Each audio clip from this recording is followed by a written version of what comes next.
protestantedigital.com. En Génesis, nuevamente damos la bienvenida a Shai Shemer. Bien hallado, Shai. Bienvenido y bien hallado, muchas gracias. Shalom. Sí, las dos cosas. Las dos cosas. Las dos cosas. Es bueno, además, que seamos bienvenidos y bien hallados. Porque esto estaría indicando, ¿no? Estaría indicando que nos encontramos bien y sobre todo aparentemente estaríamos bien de ánimo, porque la cuestión del ánimo o del doble ánimo es una cuestión tremendamente importante cuando la relacionamos con Dios. Y esto viene a cuento, Shai, porque hoy vamos a hablar de precisamente una forma del doble ánimo y de la forma en que Dios trata el doble ánimo. Y para eso nos tendríamos que ir al libro de Levítico y al capítulo 26.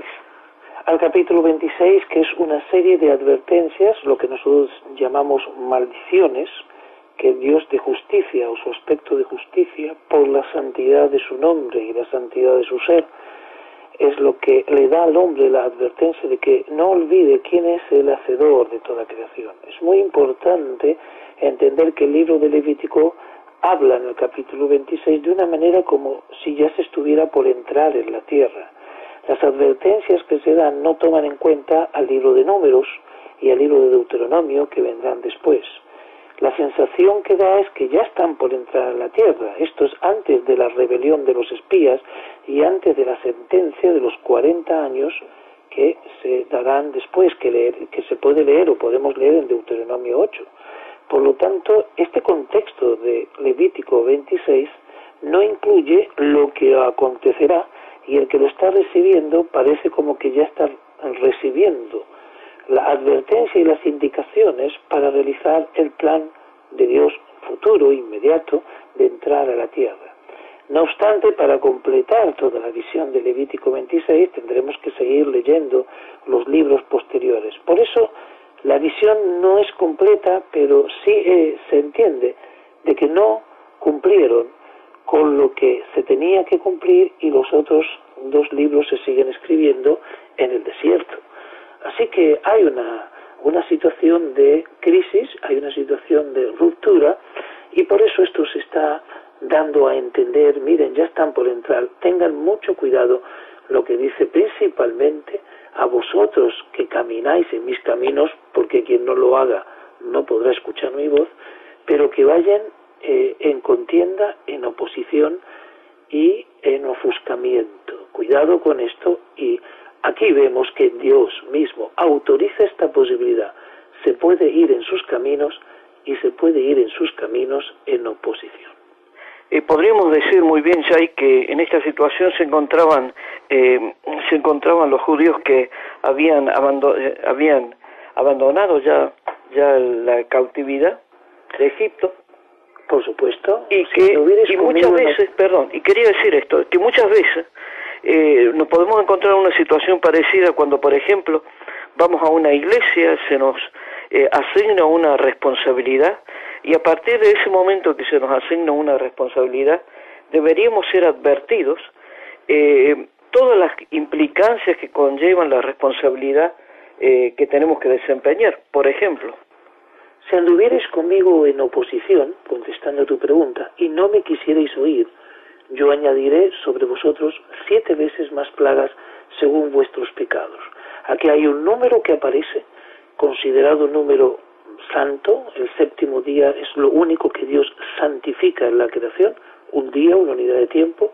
Todo lo demás es creado, lo vio bueno, no lo vio muy bueno. Por ejemplo, cuando crea el hombre no especifica que es bueno, cuando separa las aguas superiores de las aguas inferiores no especifica que es bueno, pero sin embargo llama a todo bueno.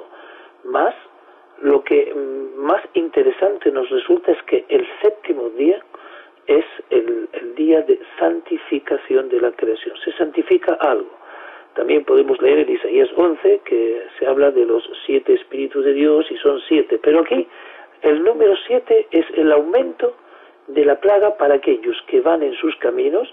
yo soy el camino, la verdad y la vida, nadie llega al Padre sino a través de mí, Dios abre la posibilidad de que el creyente pueda ir en sus caminos y en oposición. Y podemos decir, o somos testigos de que hay un número de miles y de miles y de miles de creyentes que tienen indudablemente, o tenemos, puedo hablar en plural, que cuando la oposición está en nosotros, en sus caminos, se inicia una sordera inmediata, y en el momento que se inicia la sordera y no quisierais oír mi voz, consecuente de la oposición, no a que Dios existe, sino que es una posición que convive con el andar en sus caminos, añadiré sobre vosotros 7 veces más plagas. Es decir, algo que supera 7 veces vuestra oposición, algo que tiene más fuerza que vuestra oposición, algo que es opositor profesional. Y eso es muy interesante porque la palabra oposición en hebreo es keri, y keri es también una palabra que significa aparecer de repente como circunstancialmente, es decir, algo que tiene que ver con la suerte, algo que tiene que ver con la circunstancia. El creyente que va en oposición comienza lentamente a creer más en las circunstancias de la vida o en muchas áreas que son circunstancias, y como que parece que Dios no controla. Es decir, está atento a ciertos tipos de milagro, está atento a cierto tipo de señales, a cierto tipo de conocimiento, pero ya sea por su nivel profesional, o sea por su estilo de vida, o sea por su autoconfianza excesiva en su pertenencia a la Iglesia por muchos años, comienza a restringir la visión en cuanto a dónde Dios está y dónde Dios no está actuando. De esta manera cree en las circunstancias y en las cosas repentinas.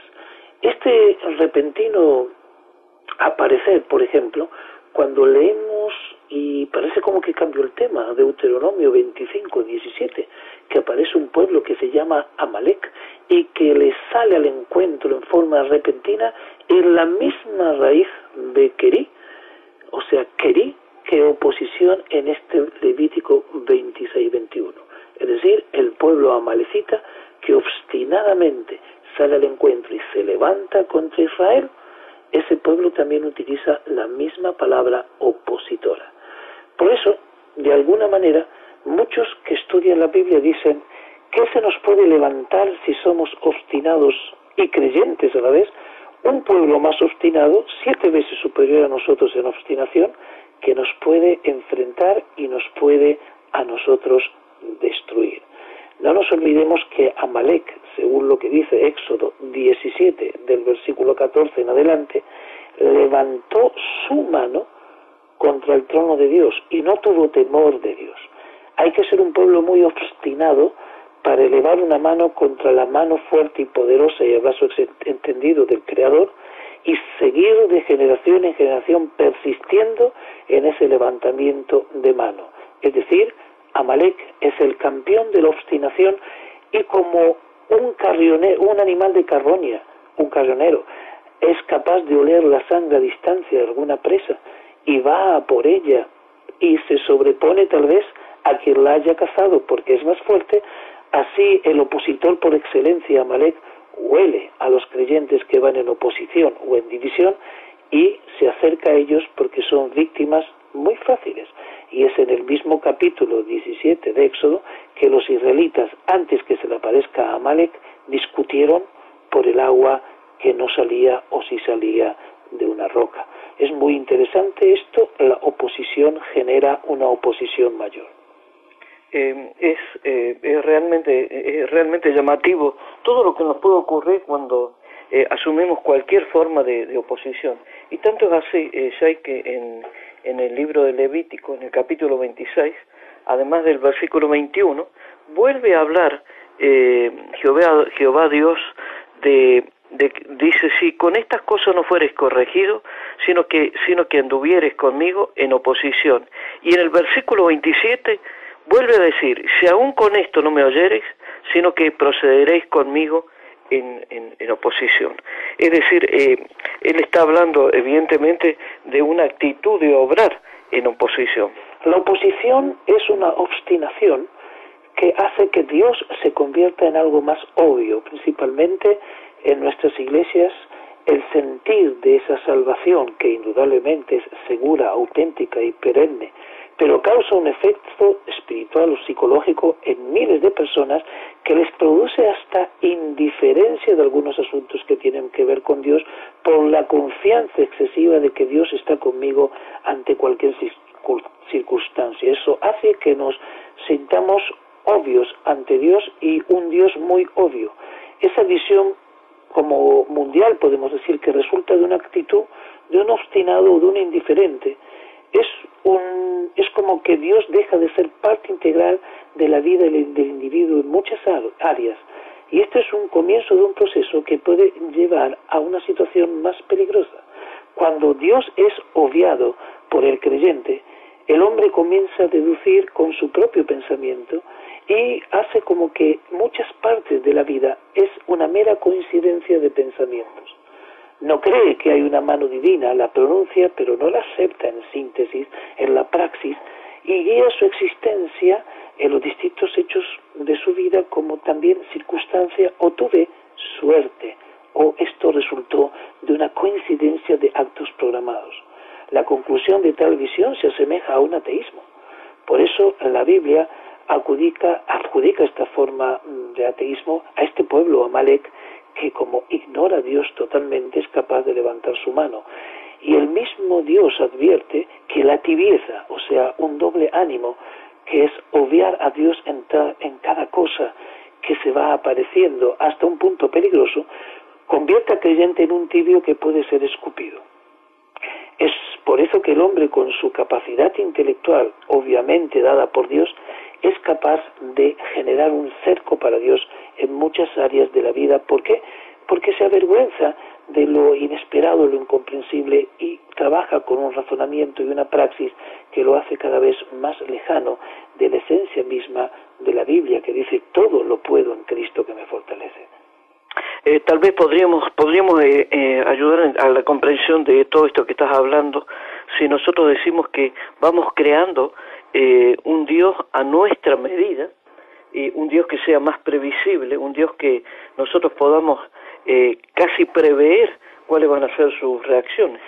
Bueno, se destruye el primer templo de Jerusalén en el 587, ¿por qué? Porque la confianza llevó a una rutina espiritual. Se destruye también el templo del año 70 después de Cristo. ¿Y de qué se está hablando? De la casa de mi padre, dice el Mesías, os ha quedado vacía. ¿Vacía de qué? Vacía porque habéis llenado la casa de una rutina espiritual prácticamente inamovible, con unas redes que no permiten a ese espíritu de Dios invocado que cause asombro, salvo en determinados hechos. Prácticamente se entra en una litúrgica dominguera, perdón, que se hace cada vez más obvia según el orador de turno o lo que se va a decir. Ya prácticamente nadie se asombra del mensaje porque todo lo venimos escuchando hace mucho tiempo. No nos olvidemos que cuando aparece Amalek en este momento en el Éxodo capítulo 17, Moisés estaba levantando las manos con la ayuda de Aarón y Hur, y ellos dos le ayudaban, y cuando las manos estaban alzadas, ellos triunfaban contra Amalek en el valle, si es que miraban esas manos, y no miraban la espada. Pero cuando Moisés se cansó, estos dos le tuvieron que ayudar, pero asimismo y aún así, él debió sentarse sobre la roca. Es muy importante porque si entendemos que la piedra que desecharon los edificadores pasó a ser cabeza de ángulo y esa roca es el Mesías, ahí estaba el Moisés, del cual Jesús dijo: Moisés habló de mí. Pues ahí estaba Moisés, aún ayudado por el hombre y elevando sus brazos hacia el cielo, sentado sobre la roca. Y si el pueblo miraba y observaba, triunfaba sobre Amalek, porque sabía que ¿de dónde vendrá mi socorro?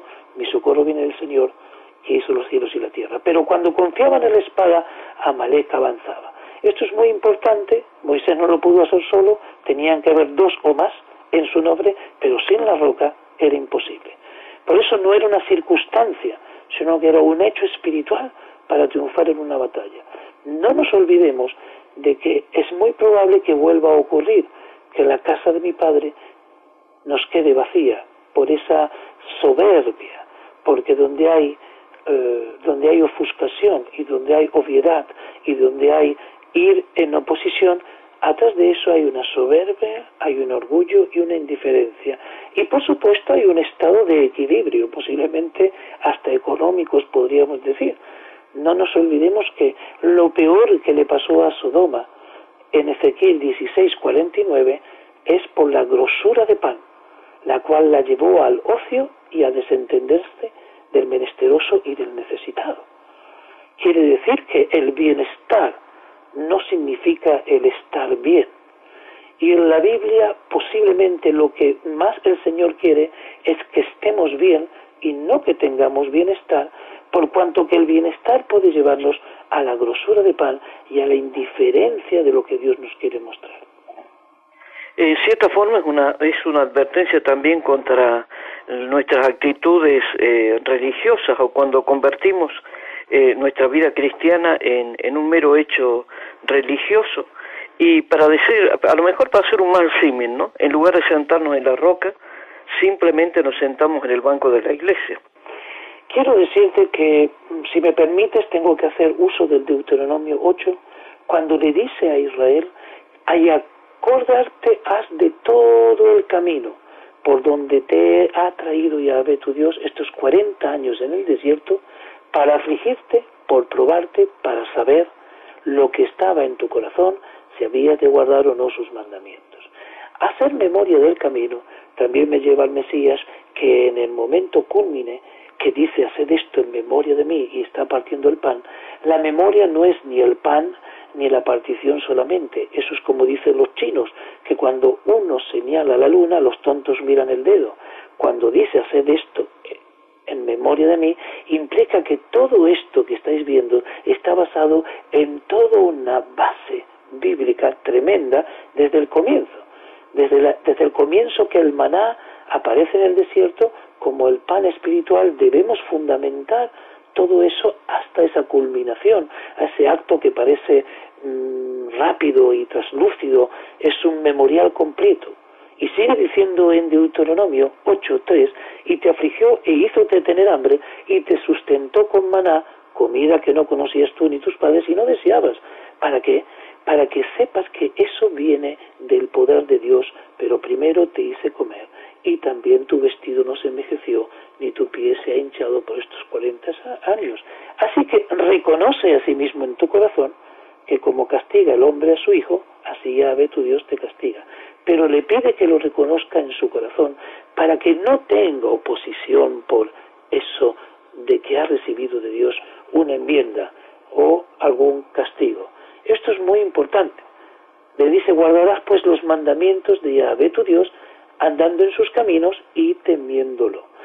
Esto también es tan importante porque el guardar y el ir en sus caminos y temiéndolo nos lleva a Isaías 66:2, que dice: pero a aquel miraré que es pobre y humilde de espíritu y que tiembla a mi palabra.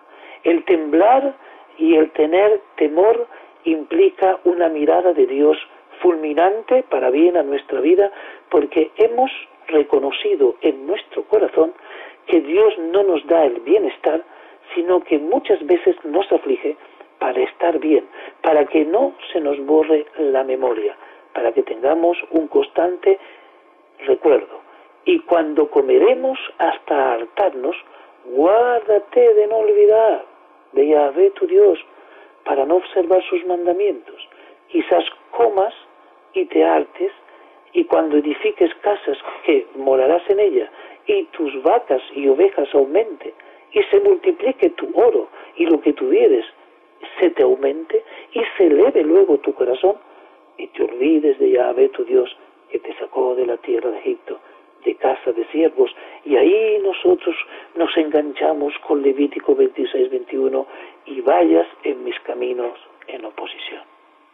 Es realmente asombroso cómo podríamos decir que la historia se repite, porque en estos días hemos estado comentando la cuestión del avivamiento, y los grandes avivamientos han venido en distintos países, cuando esos países no estaban en situación de opulencia o de abundancia, sino todo lo contrario, estaban en situación de escasez, de calamidad, de extrema necesidad.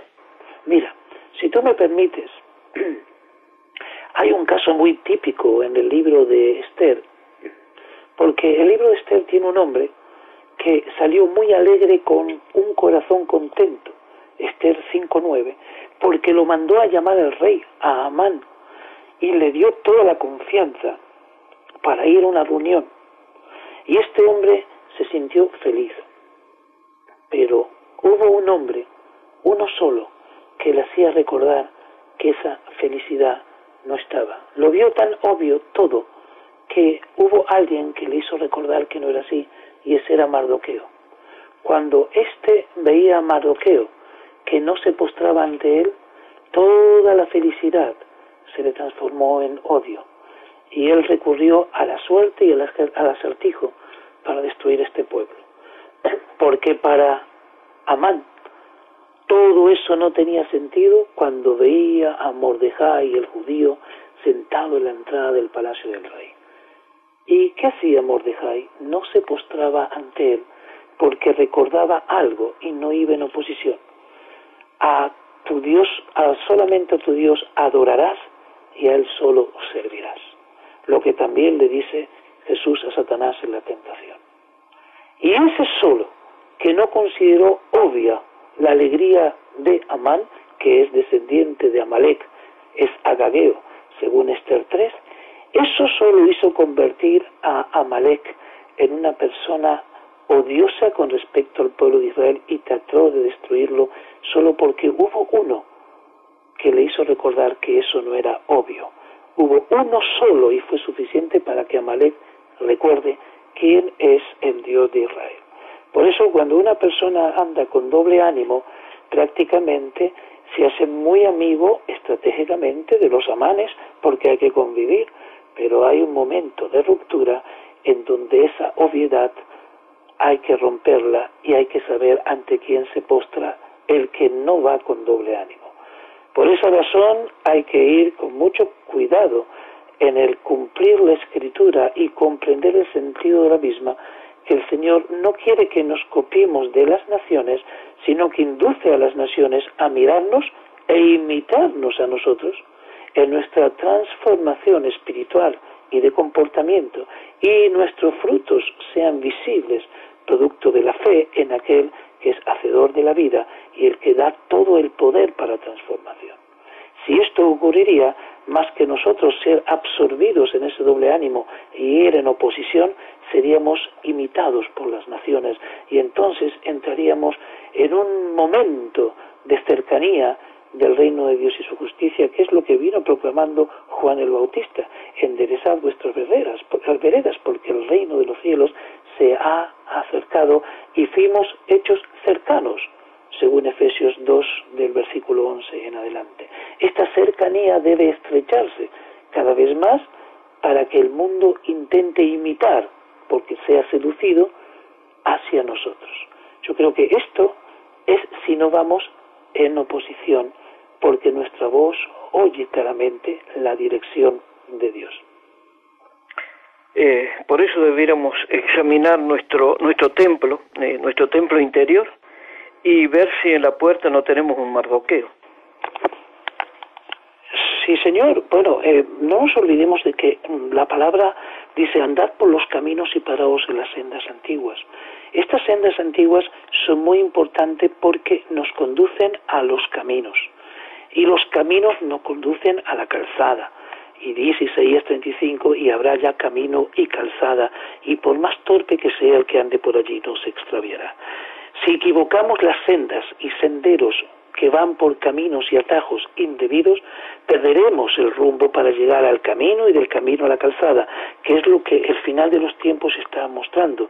Indudablemente que el camino, el Mesías, Yeshua, Jesús, nos lleva a la calzada, hacia las puertas del trono celestial, donde está el Padre, porque hacia el Padre vais en mi nombre, a través de ese camino y de esa puerta. Se puede uno confundir en esas sendas de oposición, no escudriñando la Escritura para comprender cuál es el verdadero motivo de todo esto, que a mi humilde entender es que santifiquemos finalmente el nombre de Dios y que estemos, según Apocalipsis 22, parados frente a frente, frente al Cordero, con su nombre inédito marcado marcado en nuestras frentes. Y entonces ya veremos en un cara a cara, cuando esté lo perfecto manifestado. Ya no será la audición y la fe no vendrá por el oír, sino que miraremos cara a cara, como dice 1 Corintios 13. Este objetivo se logra, por supuesto que la fe es el motor de búsqueda, yendo por las sendas antiguas para encontrar el camino que nos lleve a pasar por la puerta y que se vea la calzada por donde nadie se podrá extraviar por más torpe que sea. Esto es fundamental y la Escritura, que se está adaptando mucho al siglo XXI, si es que vendrá otro siglo, está pasando por una reivindicación que tiene más que ver con los procesos sociales que por el espíritu solvente y auténtico de la misma Escritura, descuartizando muchas veces el contexto bíblico y pegándolo a elementos filosóficos que no tienen que ver con el espíritu con el cual se ha escrito, llevándolo a ser un elemento reivindicatorio de esta época. Esto es muy peligroso porque generará una gran oposición y una gran sordera. No creo que nadie tenga en estos momentos la capacidad tal vez de decir y pregonar la única verdad, pero la sordera será crítica si seguimos adaptando la Biblia a la sociedad y no pidiendo a la sociedad que cumpla los mandamientos bíblicos. Shai Shemer, con esta reflexión dejamos este espacio de Génesis y nos despedimos hasta la próxima. Muchas gracias. Gracias a vosotros. protestantedigital.com